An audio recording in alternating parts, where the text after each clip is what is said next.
The Galactic Academy of Valindra Prime was the most prestigious military institution in the known universe, or so its administrators liked to remind every incoming cadet, every single morning, over every single meal.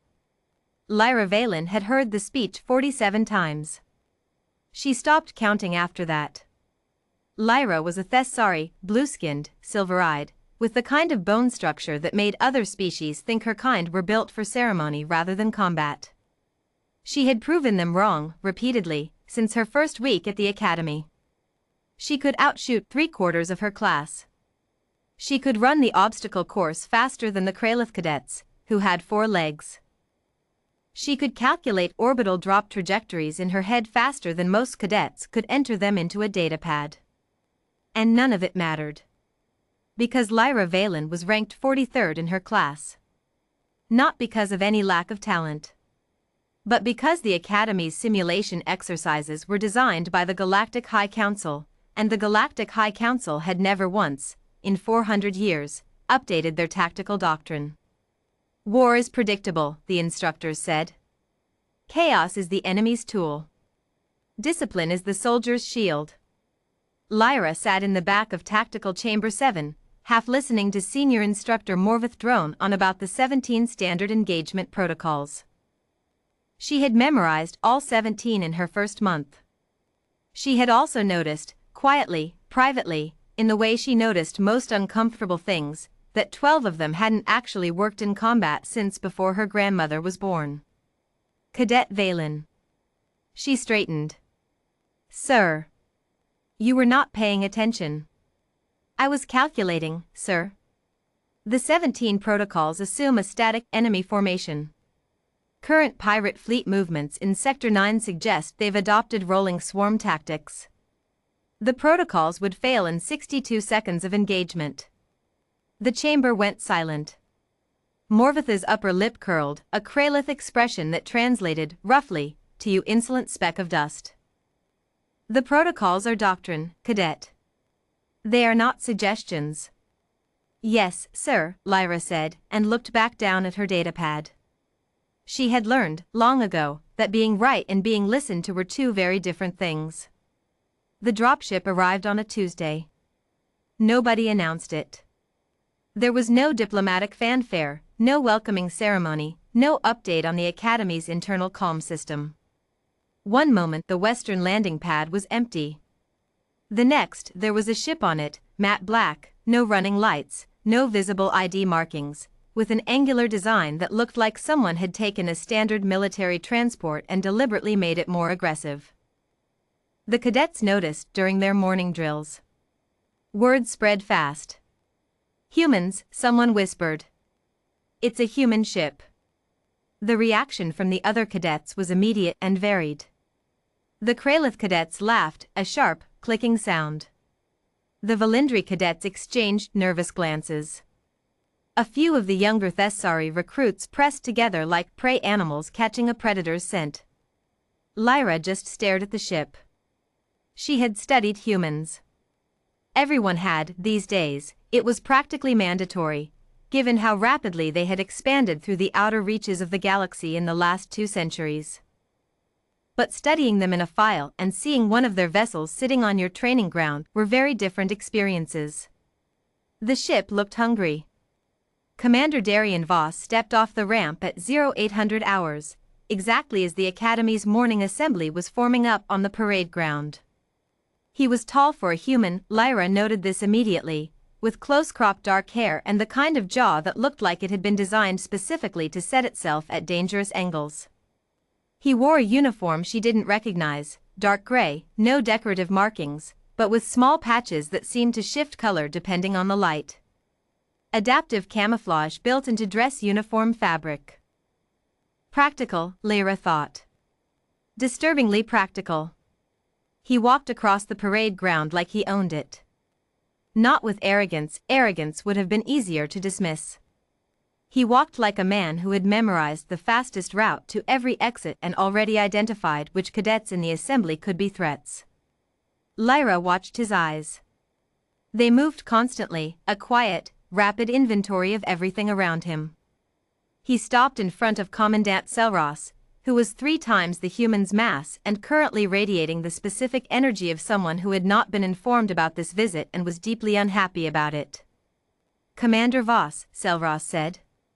"This is unexpected." "It usually is," Voss said.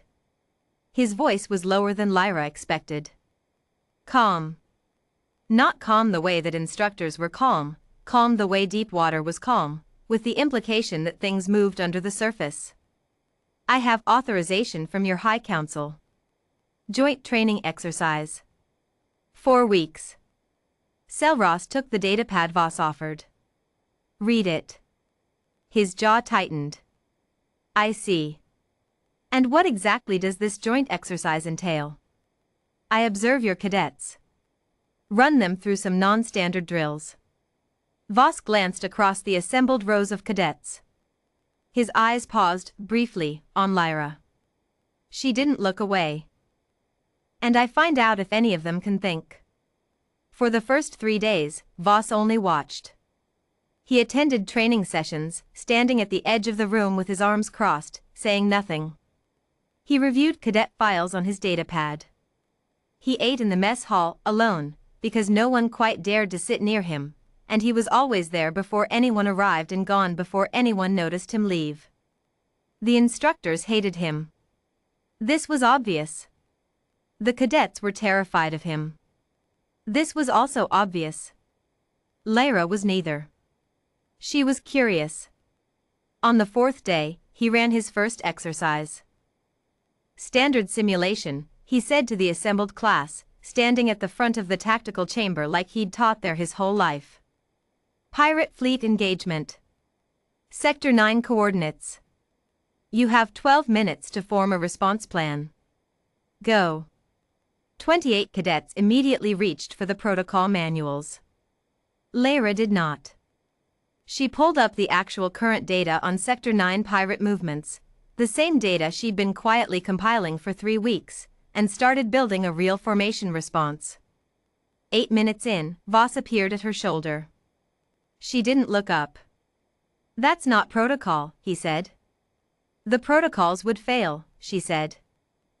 "The pirates are using rolling swarm formation. You need asymmetric response, mobile fire teams, and someone willing to take a hit on the left flank deliberately to collapse their coordination." "Who taught you asymmetric doctrine?" "No one. I read about the Battle of Keth Station. And the Murano skirmishes. And the Outer Reach patrol engagement in 2387. She finally looked up. "Humans wrote all 3 after-action reports. They were the only ones honest about what went wrong." Something shifted in Voss's expression. Not quite a smile. Something harder than a smile and more genuine. "Run your simulation," he said. She did. Her plan didn't save every ship in the fleet. It wasn't supposed to. It saved 73%, broke the pirate formation in 4 minutes, and left the enemy scattered across 3 sectors with no rally point. The protocol response, run simultaneously by the rest of the class, saved 11%. The next morning, Voss moved Lyra's workstation to the front of the room. He didn't explain. She didn't ask. What followed was the hardest 4 weeks of Lyra's life, and the first time in 2 years at the academy that she felt like she was actually learning something. Voss didn't teach doctrine. He taught her to ask why doctrine existed, and what to do when the answer was because we were afraid to change it. He ran exercises with no correct answers, just better and worse decisions. He simulated equipment failures mid-drill. He changed the mission parameters 3 times in a single session just to watch how cadets adapted. Or didn't. Mostly didn't. Lyra adapted. She stopped thinking about the 17 protocols and started thinking about outcomes. She stopped following the tactical map and started reading the behavior of the enemy formations, the hesitations, the overcorrections, the places where their coordination frayed under pressure. She started making decisions that were uncomfortable and unconventional and right. On the last day, Voss ran a final simulation. Full fleet engagement. No parameters given. No time limit stated. Lyra was given command. She won in 19 minutes. 0 friendly losses. When it ended, the chamber was silent. Voss looked at her for a long moment. "You're wasted here," he said. "I know," Lyra said. "There's a joint human galactic rapid response unit forming. They need officers who can think, not recite." He placed a datapad on the desk in front of her. "This is a recommendation. What you do with it is your choice." Lyra picked it up.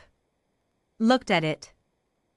Then she looked at him, at this human who had walked off a matte black ship with no running lights and no markings and somehow, in 4 weeks, dismantled everything she thought she knew about what it meant to be a soldier. "Why?" she asked.